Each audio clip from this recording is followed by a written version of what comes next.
नमस्कार दोस्तों, मैं हेमंत कुमार स्वागत करता हूं आपका आपके अपने YouTube चैनल साहित्य 24/7 में।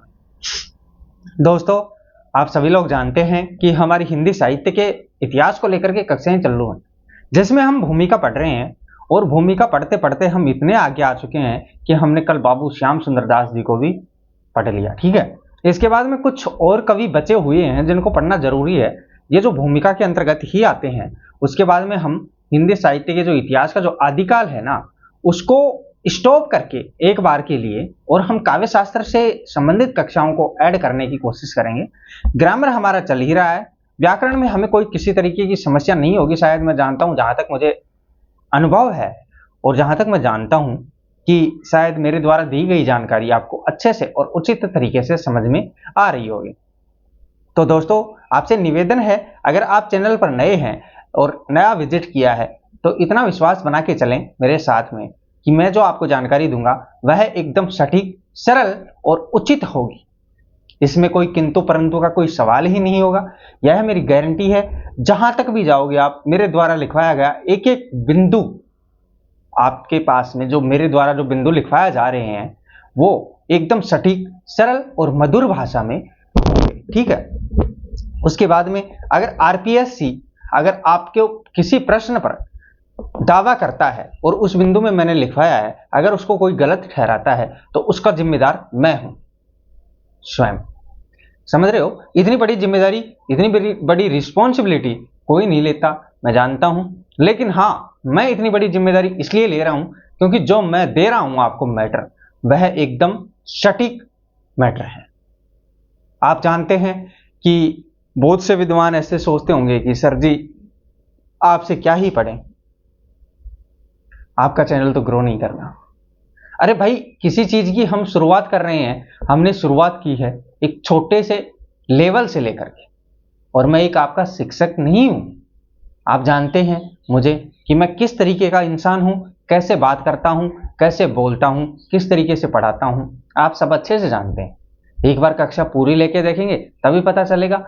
अब ऐसे तो डिसाइड नहीं कर सकते ना हम कि भाई चलो ठीक है, कोई दिक्कत नहीं है, यहाँ पे मतलब इतने सब्सक्राइबर हैं, इतने लाइक हैं, इतने कमेंट हैं, इनको देख के हम डिसाइड कर लें और चैनल पर विजिट ही ना करें। तो ये तो हमारी सबसे बड़ी भूल, जिसे हम मूर्खता भी कर सकते हैं। देखो, मेरी बातें कड़वी जरूर लग रही होंगी, लेकिन हाँ, सच है ये बात। दोस्तों, आपसे निवेदन है, मैं पहले भी बोल चुका हूं, अगर आप चैनल पर नए हैं और नया विजिट किया है तो चैनल को लाइक करें, शेयर करें और सब्सक्राइब जरूर करें। साथ में बेल आइकन को जरूर दबाएं, क्योंकि जो मेरे द्वारा जानकारी दी जाती है वह आप तक सबसे पहले पहुंच सके। देखिए, शिक्षक क्या होता है? शिक्षक एक मार्गदर्शक की भूमिका निभाता है और वही मार्गदर्शक देने की कोशिश मैं आपको कर रहा हूं। ऐसा तो नहीं है कि मेरे द्वारा मैं पढ़ लूंगा तो आपका काम हो जाएगा। भाई, पढ़ना तो आपको है। कौन कितना पढ़ता है, किस तरीके से पढ़ता है, किस तरीके से उसको आत्मसात करता है, वह आपके ऊपर डिपेंड करता है। अगर वो चीज आप कर लेते हैं तो फिर तो कोई दिक्कत है ही नहीं। आप ऐसा ना सोचें कि अगर किसी और दूसरे को पता चल गया तो क्या होगा। कुछ नहीं होगा, वो भी कंपटीशन में है, आप भी कंपटीशन में हो। इतनी जरूर बता के चलता हूं मैं कि जो यहां पे लिखवाता हूं वो यहीं पे याद करवा देता हूं, शायद मेरे से।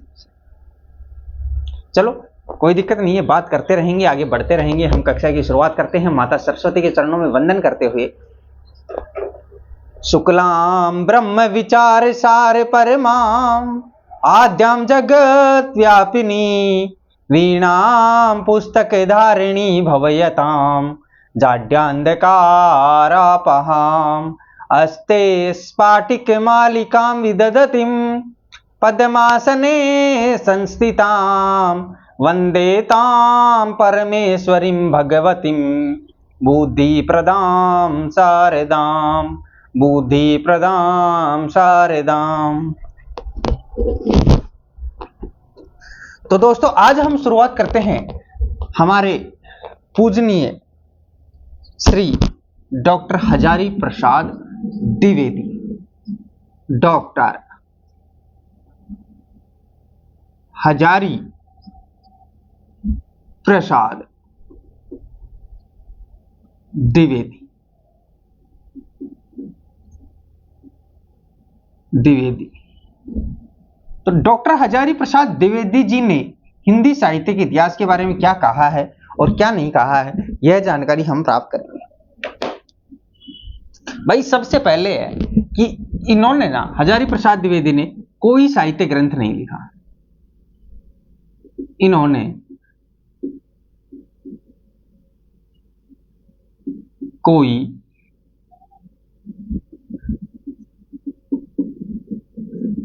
साहित्य ग्रंथ नहीं लिखा। किन्होंने? हजारी प्रसाद द्विवेदी जी का कोई साहित्य ग्रंथ नहीं मिलता हमें, लेकिन हिंदी साहित्य के इतिहास से संबंधित विचारों में 3 पुस्तकें लिखी।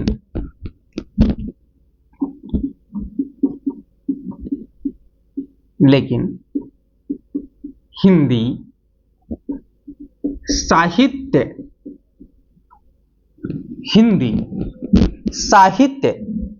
इतिहास संबंधित विचारों को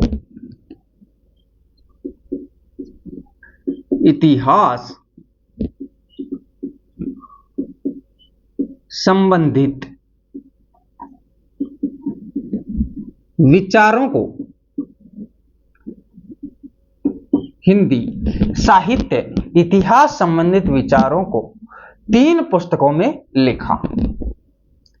3 पुस्तकों में लिखा।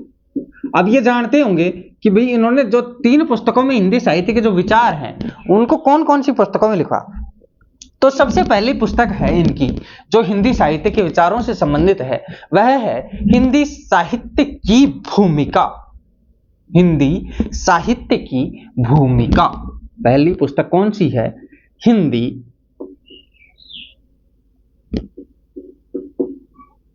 साहित्य की भूमिका। भाई एक बात बताओ मुझे, इन्होंने हिंदी साहित्य से संबंधित कोई इतिहास ग्रंथ तो नहीं लिखा, लेकिन फिर भी इन्होंने हिंदी साहित्य के जो विचार है ना, इनके अपने जो खुद के विचार है ना, उनको 3 पुस्तकों में विभाजित किया। उन 3 पुस्तकों का नाम हम लिख रहे हैं। तो पहली पुस्तक है हिंदी साहित्य की भूमिका, दूसरी पुस्तक है हिंदी साहित्य का उद्भव और विकास।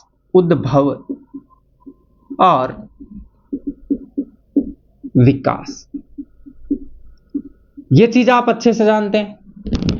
हिंदी साहित्य के इतिहास की भूमिका, हिंदी साहित्य का उद्भव और विकास, हिंदी साहित्य का आदिकाल। जो तीसरी पुस्तक है इनकी वो क्या?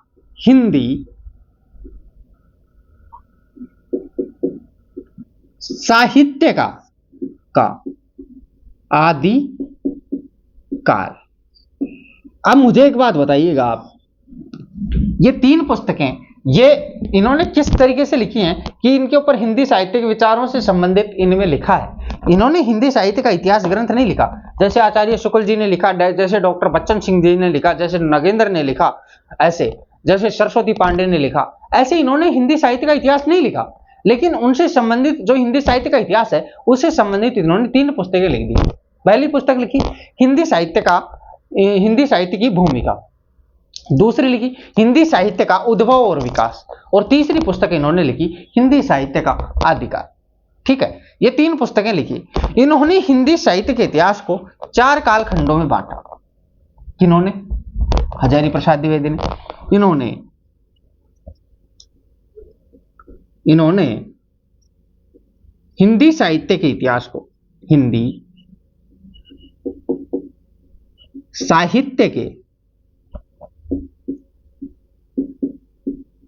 इतिहास को 4 कालखंडों में बांटा। 4 काल खंडों में बांटा। अब भाई इन्होंने हिंदी साहित्य के इतिहास को 4 कालखंडों में बांटा, लेकिन इन्होंने हिंदी साहित्य का इतिहास तो लिखा ही नहीं, और वीर गाथा काल को आदिकाल नाम दिया। सबसे मुख्य बात। और वीरगाथा, वीरगाथा काल को कौन सा काल? आदिकाल नाम दिया। कौन सा? आदिकाल।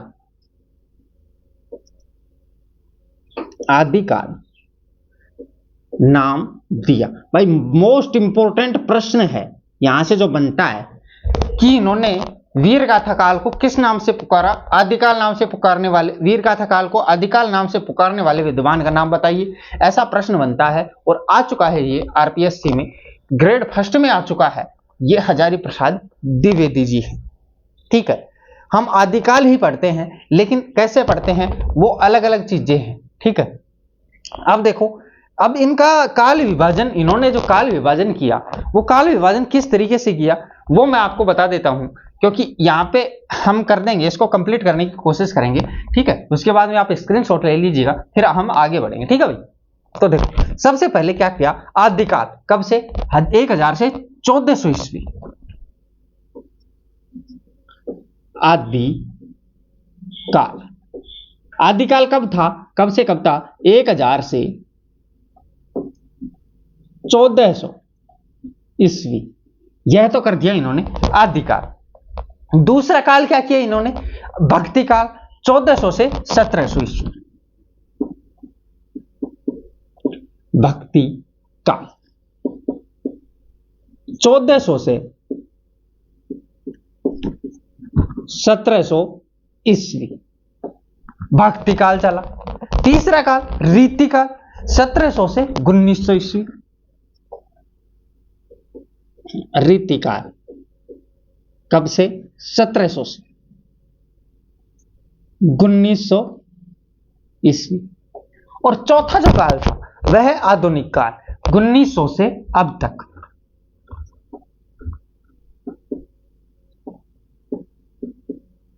आधुनिक काल कब से?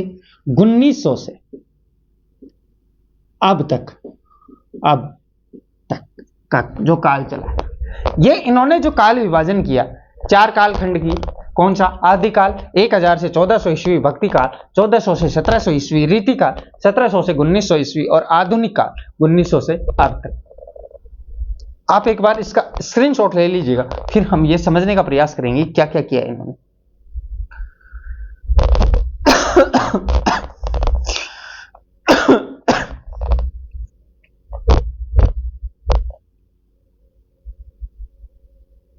ठीक है भाई, आगे बढ़े।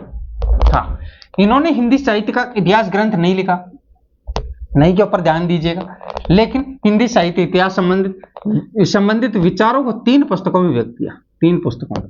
अब वो 3 पुस्तकें कौन कौन सी हैं? हिंदी साहित्य की भूमिका, हिंदी साहित्य की का उद्भव और विकास और हिंदी साहित्य का आदिकाल। ये तीनों की तीनों पुस्तकें मोस्ट इंपोर्टेंट है, याद करके जाना।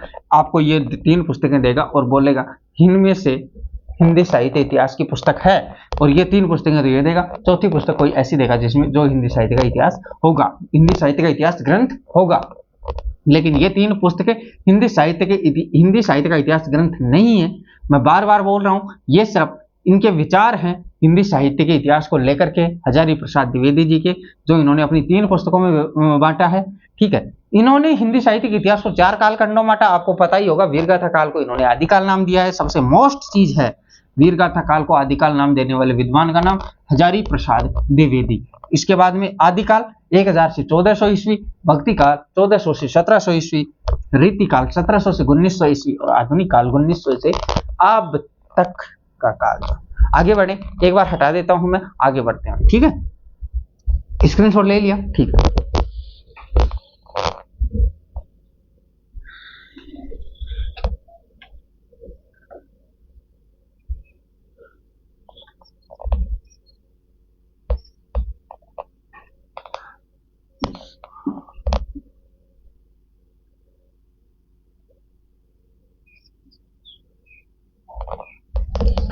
भाई माफ कीजिएगा, ये थोड़े हमारे हजारी प्रसाद द्विवेदी जी है ना, इनकी जो नीचे की लाइन है ना, ये हट गई थी। अब देखो, इन्होंने हिंदी साहित्य का पहला कवि किसे माना? हिंदी साहित्य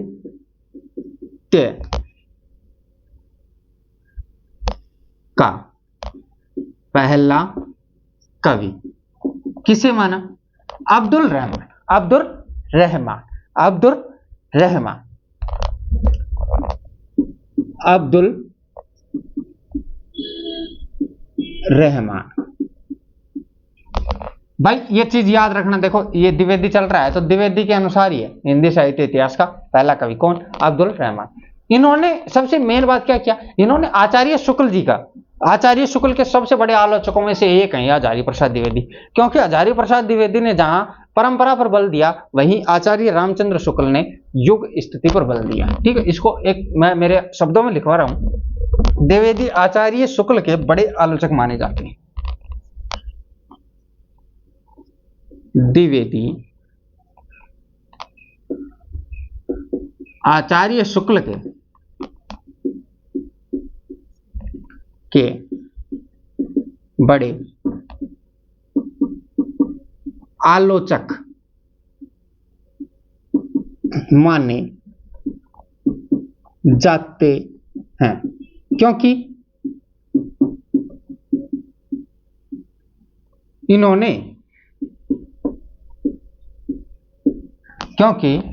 इन्होंने जहां परंपरा पर बल दिया, इन्होंने जहां परंपरा पर बल दिया, पर बल दिया, भाई इन्होंने जहां परंपरा पर बल दिया वहीं शुक्ल ने युग स्थिति पर बल दिया, वहीं शुक्ल ने युग स्थिति पर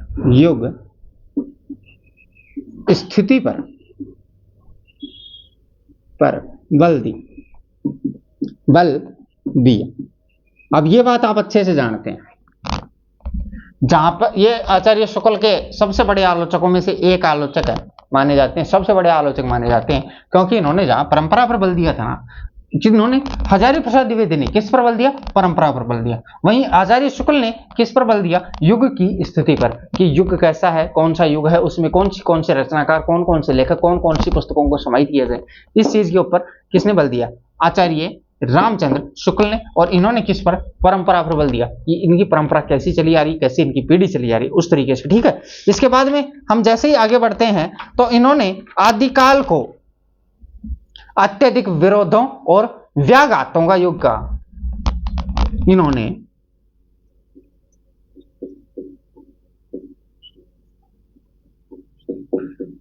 आदिकाल को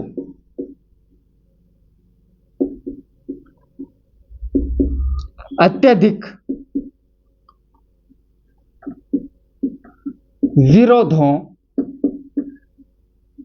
विरोधों और व्याघातों का काल का। भाई क्यों अत्यधिक विरोध, क्यों अत्यधिक व्याघात, क्यों का युग कहा? मैं माफ कीजिएगा भाई, काल नहीं युग लिखो। क्यों कहा भाई? सबसे मेन बात ये है, बोले इसलिए कहा इन्होंने आदिकाल को अत्यधिक विरोध, क्योंकि इसमें सबसे ज्यादा विरोध कैसे? इसमें रासो साहित्य लिखे गए आदिकाल, ठीक है, इसमें जैन साहित्य चला, इसमें नाथ संप्रदाय चला, इसमें सबसे पहले सिद्ध संप्रदाय चला। ठीक है, इसलिए इसमें क्या हुआ? अत्यधिक विरोध हुए, एक दूसरे का विरोध किया, क्योंकि सिद्ध तो सबसे पहले आए, उसके बाद में क्या आए? नाथ संप्रदाय। अब नाथ संप्रदाय ने सिद्धों की बहुत सी चीजों को अलग कर दिया, क्योंकि सिद्धों ने नारी भोग विलास के ऊपर ध्यान दिया, लेकिन जो नाथ है ना, उन्होंने नारी को तो अपने जीवन से ही हटा दिया। तो क्या एक दूसरे का विरोध करने भी तो ले हुए, इसलिए इन्होंने आदिकाल को विरोधों का और व्याघातों का। व्याघात क्यों? क्योंकि इन्होंने देखो आदिकाल है, उसमें बहुत सी चीजें, बहुत सी परंपराएं ऐसी चली, जहां पे देखो एक तरफ क्या चल रहा है? बीसल देव रासो का उदाहरण हम इसलिए ले रहे हैं क्योंकि वह एक प्रेमाख्यानक काव्य भी है। वीर गाथा, वीर युग रासो होने के बाद में भी वह क्या है? प्रेमाख्यानक, प्रेम धन आख्यान धन प्रेमाख्यानक काव्य। तो इसलिए इन्होंने व्याघातों का युग भी कहा इसको। किसको? आदिकाल। ठीक है, शुक्ल जी ने युग स्थिति को महत्व दिया तो द्विवेदी ने परंपरा को महत्व दिया, शुक्ल जी ने युग स्थिति को महत्व दिया,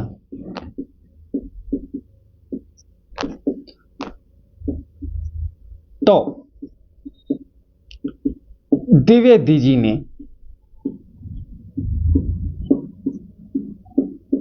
परंपरा को महत्व दिया,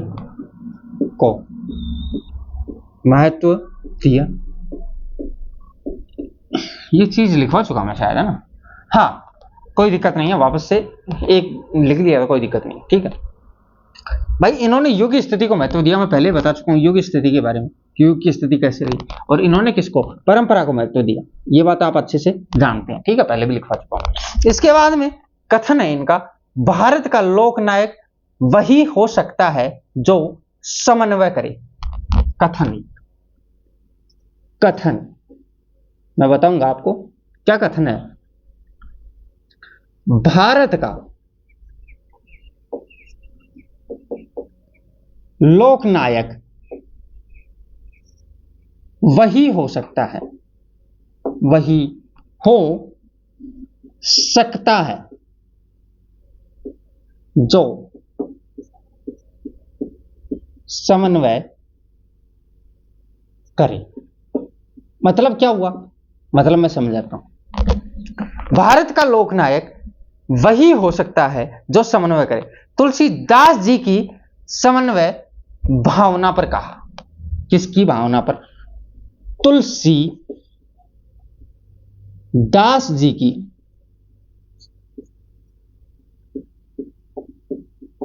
समन्वय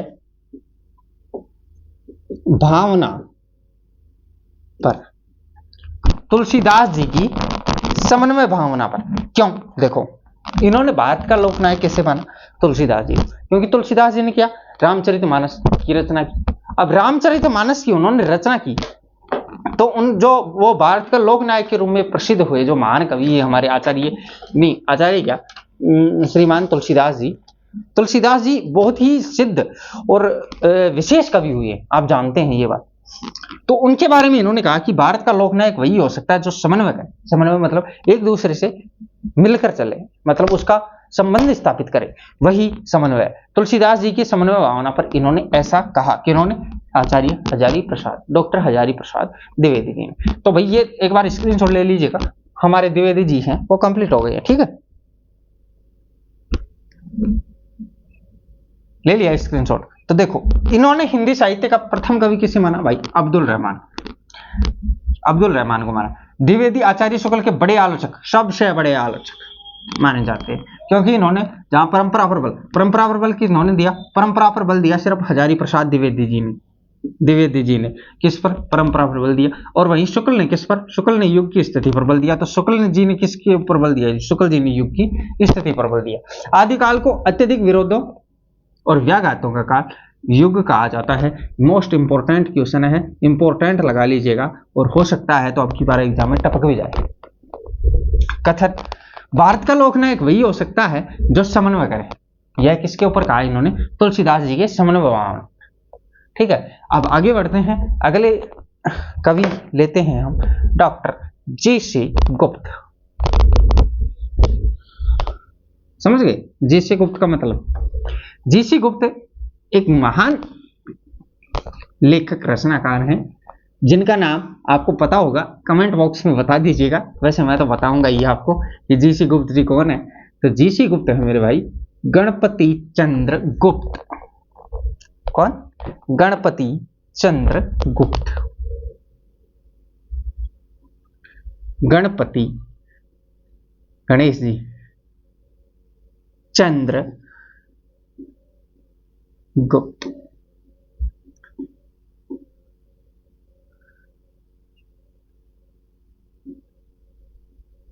गणपति चंद्र गुप्त, इन्होंने 1965 में हिंदी साहित्य का वैज्ञानिक इतिहास 2 भाग में लिखा। हिंदी साहित्य का वैज्ञानिक इतिहास कब? 1965 ईस्वी में। रचना क्या है इनकी रचना है हिंदी साहित्य का वैज्ञानिक इतिहास। हिंदी साहित्य का वैज्ञानिक इतिहास। हिंदी साहित्य का वैज्ञानिक इतिहास जो इनकी रचना है कब 1965 ईस्वी में, सन 1965 ईस्वी में। और कितने भागों में? 2 भागों में, 2 भागों में। रचना हिंदी साहित्य का वैज्ञानिक इतिहास सन 1965 ईस्वी में। कितने भागों में? 2 भागों।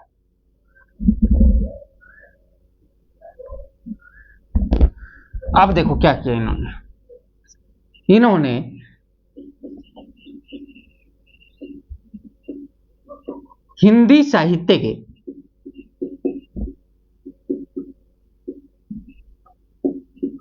इतिहास को 3 कालखंडों में बांटा। 3 कालखंडों में बांटा। इन्होंने हिंदी साहित्य के इतिहास को 3 कालखंडों में बांटा और आदि काल को प्रारंभिक या शून्य काल का क्या, और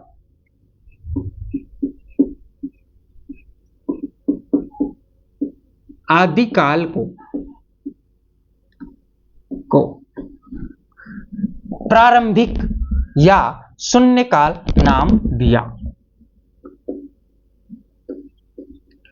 प्रारंभिक या शून्य काल नाम दिया। अब अगर हमसे कोई पूछे, ये वापस से लिखवाऊंगा भाई मैं, जब आदिकाल पढ़ाऊंगा ना तो इन्होंने किस किस कवि ने किस किस नाम से आदिकाल को संबोधित किया, ये चीजें मैं लिखवाऊंगा। लेकिन ये मैं यहाँ पे इसलिए बता रहा हूं क्योंकि हम ये स्पेशल पढ़ रहे हैं, गणपति चंद्रगुप्त हम पढ़ रहे हैं, इसलिए मैंने आपको ये लिखवाया है। ठीक है, अब देखो इन्होंने पहला कवि किसे माना? शालिभद्र सूरि को। प्रथम कवि किसके अनुसार? गणपति चंद्र के अनुसार। कौन? शालिभद्र सूरि प्रथम कवि इन्होंने इनको मान लिया। अब देखो इनका काल विभाजन, इन्होंने काल विभाजन कैसे किया, तो इनका काल विभाजन देख लो भाई। काल विभाजन, तो इन्होंने काल विभाजन किस तरीके से किया वो चीज हम देखते हैं। प्रारंभिक काल या शून्य काल। सबसे पहले प्रारंभिक या शून्य काल कब से कब तक रहा? प्रारंभिक या शून्य काल। प्रारंभिक या शून्य काल इन्होंने माना 1184 ईस्वी से 1600 ईस्वी तक। 1184 ईस्वी से कब तक? 1600 ईस्वी तक। देखो इन्होंने अलग ही किया अपना, इन्होंने अपना अलग ही किया। दूसरा किया मध्यकाल। मध्यकाल, और इस मध्यकाल को इन्होंने इसके 2 भाग किए मध्यकाल के। ठीक है, पूर्व मध्यकाल और उत्तर मध्यकाल, 2 भाग। पूर्व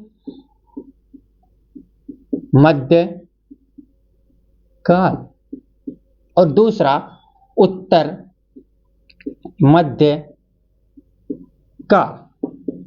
2 भाग इन्होंने कर दिए, लेकिन कब से कब तक किए?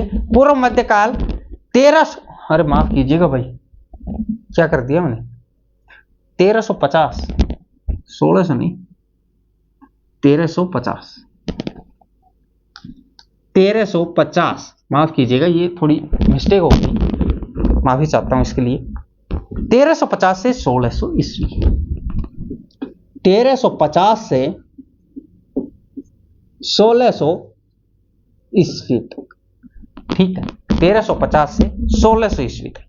और दूसरा जो ये उत्तर मध्यकाल रहा, यह है 1600 ईस्वी से 1857 ईस्वी तक।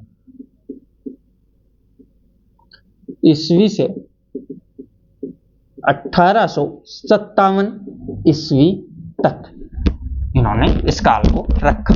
तीसरा जो विभाजन किया वह किया आधुनिक काल के नाम से। तीसरा आधुनिक काल, कब से कब तक? 1857 ईस्वी से अब तक। अब तक मतलब अब तक, इन्होंने अब तक तो बोल दिया, लेकिन अब तक का मतलब क्या बताया? 1965 ईस्वी तक। कब तक? 1965 ईस्वी तक। क्यों? क्योंकि इनकी पुस्तक ये थी जो हिंदी साहित्य का वैज्ञानिक इतिहास कब आई थी? 1965 ईस्वी में। तो तभी तक इन्होंने काल विभाजन को समाप्त कर दिया। ठीक है, ये चीज हुई। इसके बाद में इनके द्वारा भक्ति काल को 3 श्रेणियों में वर्गीकृत किया गया। ये आगे लिखेंगे ना, एक बार इसको समझ लीजिए, स्क्रीनशॉट ले लीजिएगा। ले लिया? देखो भाई, इनकी रचना हिंदी साहित्य का वैज्ञानिक इतिहास याद करनी पड़ेगी। 1965 ईस्वी, कितने भाग? 2 भाग। मोस्ट इंपोर्टेंट चीज है, कोई दिक्कत नहीं। 3 कालखंडों में बांटा हिंदी साहित्य के इतिहास को। आधुनिक काल को प्रारंभिक या शून्य काल नाम दिया किसने? गणपति चंद्र गुप्त ने। प्रथम कवि किसे माना? शालिभद्र सूरि को। और इनका जो विभाजन देख लो, प्रारंभिक काल 1884 ईस्वी से 1350 ईस्वी। मध्यकाल जो भक्ति काल है, इसको 2 भागों में बांटा। पूर्व मध्यकाल 1350 से 1600 ईस्वी, और उत्तर मध्यकाल 1600 ईस्वी से 1857 ईस्वी तक। आधुनिक काल, इन्होंने आधुनिक काल को क्या कहा? 1857 ईस्वी से लेकर के अब तक मतलब कब? 1965 ईस्वी तक इनकी पुस्तक आई थी, तब तक इन्होंने इसको माना। ठीक है, यह चीज है। आपने स्क्रीनशॉट ले लिया होगा, नहीं लिया है तो ले लीजिए, आपके लिए बहुत ज्यादा फायदेमंद है। ठीक है, हटा दो।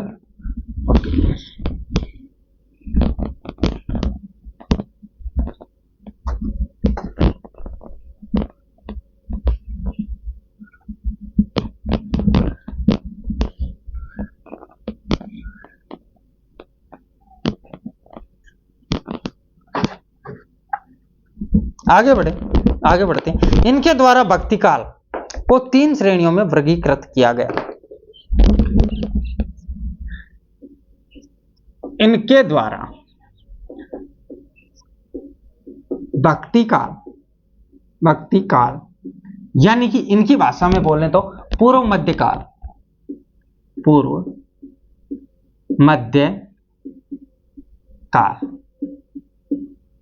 को 3 श्रेणियों में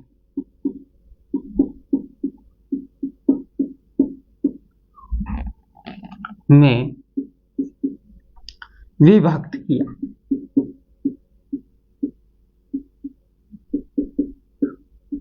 माफ कीजिएगा, ये थोड़ी लाइन है, ये ऊपर की तरफ चली गई है ना। कौन सी? धर्माश्रित काव्य पहली श्रेणी, माफ कीजिएगा, पहली श्रेणी है वह है धर्माश्रित काव्य। जो इनके द्वारा जो दूसरी श्रेणी है वह है राज्याश्रित काव्य।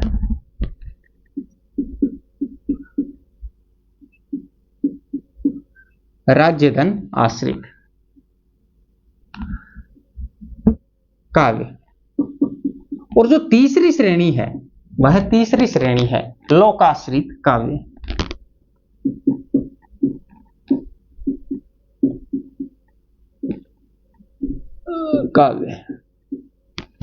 ये 3 श्रेणियां इन्होंने कर दी। किसकी? पूर्व मध्यकाल यानी कि भक्ति काल। 3 श्रेणियों में विभक्त या वर्गीकृत कर दिया। ठीक है, अन्य रचनाएं इनकी,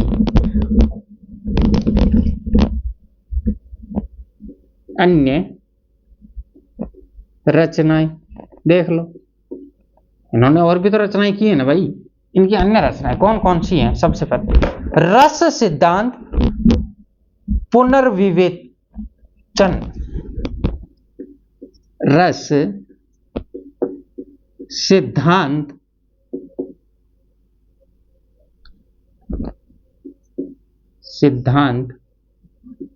पुनर्विवेचन,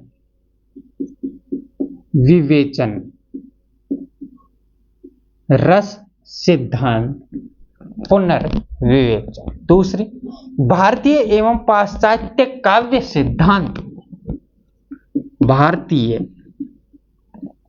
एवं पाश्चात्य काव्य सिद्धांत, भारतीय एवं पाश्चात्य काव्य सिद्धांत। आदिकाल की प्रामाणिक रचनाएं, आदिकाल की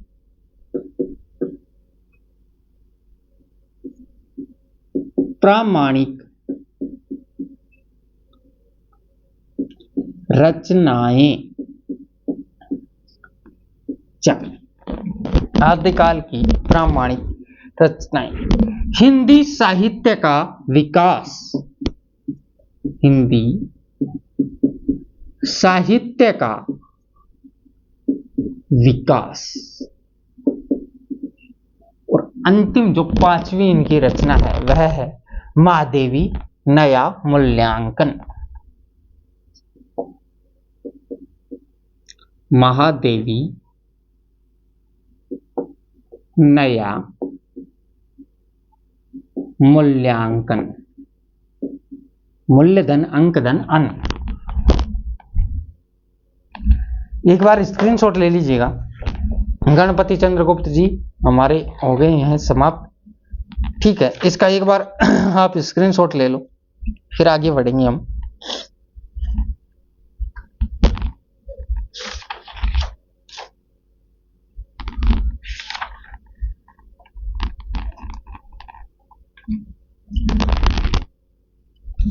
ले लिया।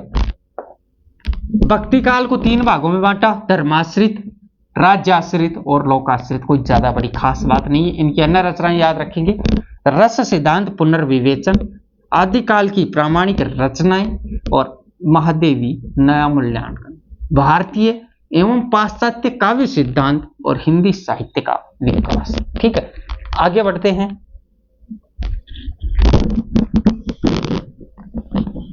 बहुत ज्यादा लंबा चल गया यार ये जो हमारा जो ये है ना हिंदी साहित्य के इतिहास की भूमिका, क्योंकि हम 1 घंटे की क्लास रखते हैं और 1 घंटे की क्लास में ना पढ़ाते तो हैं लेकिन मतलब ऐसे नहीं हो पाता है कि भाई सिलेबस नहीं खींच रहा है ना, तो इसलिए यार क्या है कि थोड़ा सा मतलब ये बोरिंग टाइप सा हो गया। डॉक्टर रमाशंकर शुक्ल रसाल, डॉक्टर रमा शंकर शुक्ल रसाल, उपाधि है भाई ये रसाल, ठीक है। आप देखो इनकी प्रमुख रचनाएं देख लो। सबसे पहले प्रमुख रचनाएं शुक्ल रसाल जी की। नंबर 1, हिंदी साहित्य का इतिहास 1931 ईस्वी, हिंदी साहित्य का इतिहास 1931 ईस्वी। पहली रचना हिंदी साहित्य का इतिहास 1931 ईस्वी। साहित्य का प्रकाश और साहित्य परिचय, साहित्य का प्रकाश दूसरी रचना, और तीसरी है साहित्य परिचय। साहित्य परिचय। इनके द्वारा संपूर्ण इतिहास को 3 कालखंडों में बांटा गया। इनके द्वारा संपूर्ण इतिहास को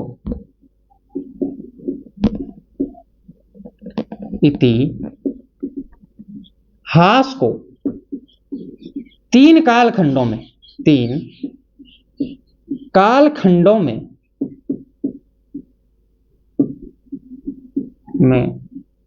बांटा गया। और वो 3 कालखंड कौन कौन से हैं वो बताऊं उससे पहले प्रत्येक कालखंड को 2-2 भागों में उपविभाजित भी किया गया तथा प्रत्येक कालखंड को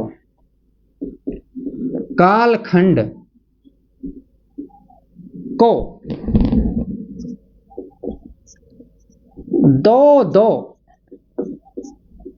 भागों में उपविभाजित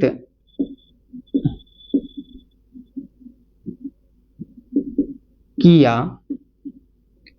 गया। कर लो भाई, कालखंडों को उपविभाजित। आदिकाल, सबसे पहला आदिकाल, क्या नाम दिया दूसरा? बाल्यावस्था,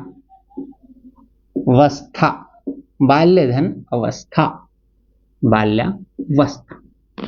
इसको 2 भागों में बांटा, पूर्वार्ध आदिकाल और उत्तरार्ध आदिकाल।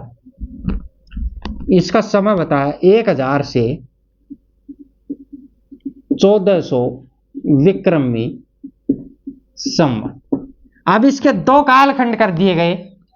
पहला पूर्वार्ध आदिकाल, पूर्वार्ध आदिकाल। कब से कब तक रहा ये पूर्वार्ध आदिकाल था? वो रहा 1000 से 1200 विक्रमी संवत। 1000 से 1200 विक्रमी संवत। दूसरा जो कालखंड इसका किया उसका नाम कर दिया उत्तरार्ध आदिकाल। उत्तरार्ध आदिकाल कब से कब तक? 1400 तक हो गया था, 1200 तक हो गया था, तो 1200 से 1400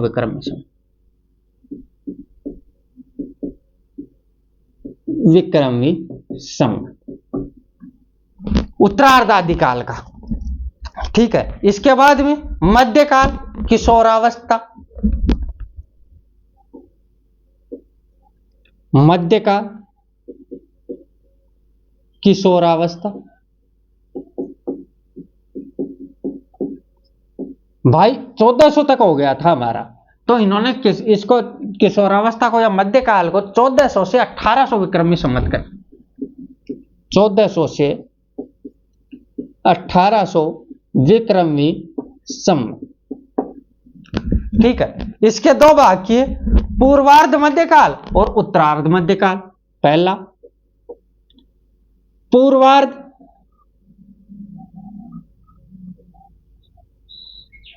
पूर्वार्ध ऐसे लिखा जाएगा भाई।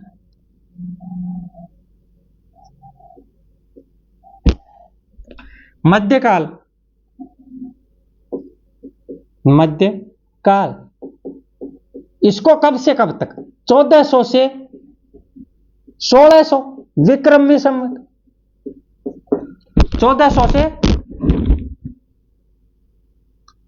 1600 विक्रम संवत। किसको? पूर्वार्ध मध्यकाल को। और उत्तरार्ध मध्यकाल को, उत्तरार्ध मध्यकाल इसको 1600 से और 1800 विक्रमी संवत। 1600 से 1800 विक्रमी संवत। ठीक है। इसके बाद में तीसरा आधुनिक काल या युवावस्था। आधुनिक काल, क्या बोला, युवावस्था, मतलब जवान हो गया, कौन सा, आधुनिक काल वाला। 1800 से अब तक, 1800 विक्रमी संवत है, ये लिख देता हूं, विक्रमी संवत से अब तक, अब तक। इसके भी इन्होंने दो भाग कर दिए, परिवर्तन काल और वर्तमान काल। परिवर्तन काल कब से कब तक रहा, ये 1800 से 1900 विक्रमी संवत। और नंबर 2 क्या कर दिया इन्होंने, वर्तमान काल, 1900 से अब तक। वर्तमान काल 1900 से विक्रमी संवत है भाई, अब तक। यह चीज इन्होंने कर दी। अब इन्होंने अंत में क्या किया, इन्होंने आदिकाल को जयकाल एवं रीतिकाल को कलाकाल नाम से संबोधित किया। लिख दो, इन्होंने आदिकाल को जयकाल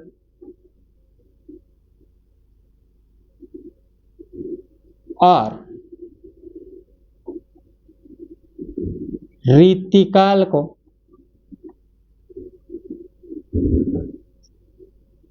कलाकार, रीतिकाल को कौन सा कहा, कलाकार नाम से संबोधित किया, नाम से संबोधित किया। और ये हो गए हमारे शुक्ल रसाल जी कंप्लीट। एक बार आप इसका स्क्रीनशॉट ले लीजिएगा, फिर जाएंगे हम डॉक्टर नगेंद्र जी के पास। और नगेंद्र जी मैं मानता हूं कि आज हमारे कंप्लीट नहीं होंगे बिल्कुल।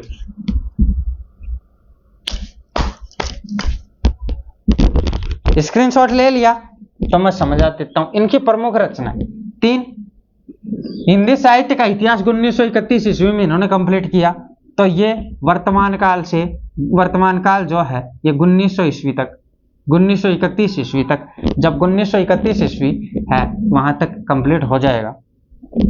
इनके द्वारा साहित्य का प्रकाश और साहित्य परिचय, ये 2 पुस्तकें और लिखी गई साहित्य को लेकर, साहित्य प्रकाश और साहित्य परिचय। हिंदी साहित्य का इतिहास 1931 ईस्वी में इन्होंने किया था। ठीक है भाई। इसके द्वारा, इनके द्वारा हिंदी साहित्य को 3 कालखंडों में बांटा गया, 3 कालखंडों, और प्रत्येक कालखंड के 2-2 उपविभागों में किया गया, उपविभागों में विभक्त किया गया।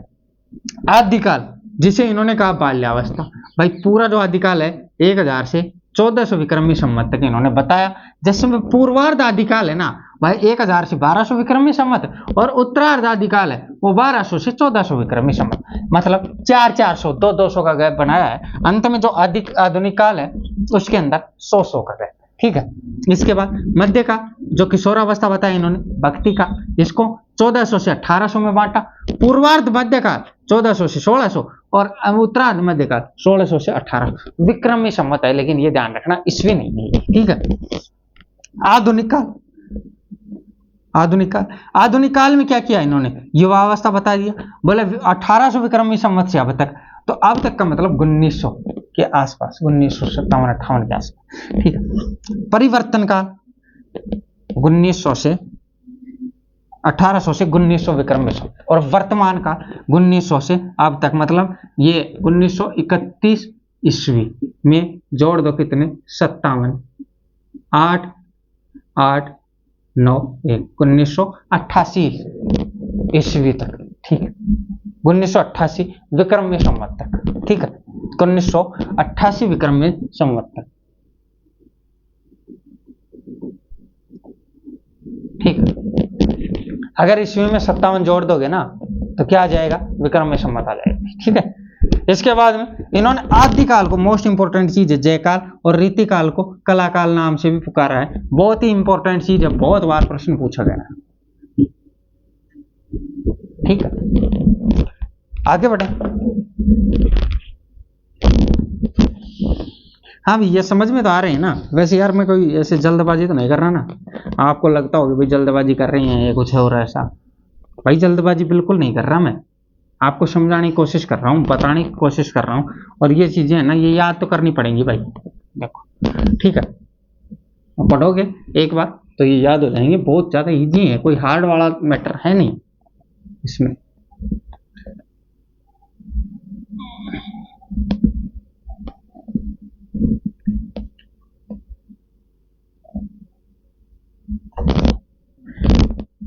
तो ये हो गए हमारे रमाशंकर शुक्ल रसाल जी कंप्लीट। अब हमारे पास क्या क्या बच रहा है, एक तो डॉक्टर नगेंद्र जी बच रहे हैं और एक आदर्श काल विभाजन बच रहा है। इसके बाद में साहित्य के साक्ष्य बच रहे हैं। ठीक है, ये मुझे लगता है कि हम ये 2 क्लासों में कंप्लीट कर लेंगे, इसलिए हम ये आज की कक्षा को यहीं समाप्त करते हैं। तो कैसा रहेगा भाई?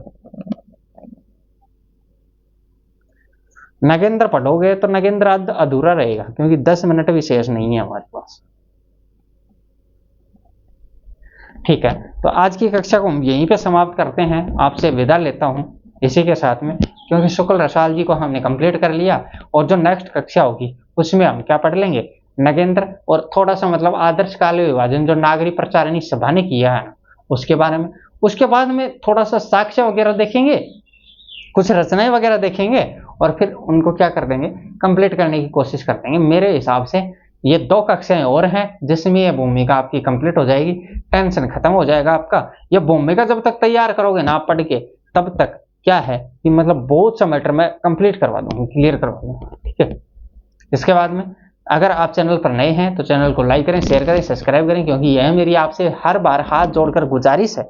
अगर कुछ मानते हो और अच्छी चीज समझते हो कि भाई अच्छी चीज मिल रही है, अच्छा पढ़ाई का मैटर मिल रहा है, पढ़ने को अच्छा मिल रहा है, तो प्लीज रिक्वेस्ट है चैनल को प्रोग्रेस करवाएं, लाइक करें, शेयर करें और सब्सक्राइब करें, ताकि बहुत ही मजा आने वाला है इस कक्षा में। भाई हमें तो मोटिवेशन मिलता है, एक कमेंट और एक लाइक आपका हमें ऊंचाइयों तक पहुंचाता है। ठीक है, तो सर आप सर ही हैं, क्योंकि आप भी टीचर बनने जा रहे हैं, तो आपसे अनुरोध है या क्लास को ज़्यादा से ज़्यादा अपने फ्रेंड्स वगैरह, अपने घर वालों से बोलें, अपने भाई बहनों से बोलें, अपने सगे संबंधियों से बोलें, पड़ोसियों से बोलें। और दूसरी बात क्या है कि जो अपने जो साथ है ना, सहपाठी हैं, उनको जरूर अवगत करवाएं। इसी आशा और उम्मीद के साथ आज की कक्षा को यहीं समाप्त करते हैं। जानता हूं कि मेरे द्वारा दी गई जानकारी आपको अच्छे से समझ में आई होगी, यह मेरी उम्मीद है और यह उम्मीद मेरी कायम ही होती है, क्योंकि कोई गलत मैटर तो मैंने आपको बताया। ठीक, तो धन्यवाद दोस्तों, राम राम, आपका दिन शुभ रहे। ये बातें करना मैं भूल जाता हूँ, लेकिन फिर मैं बोल ही देता हूँ। ठीक है।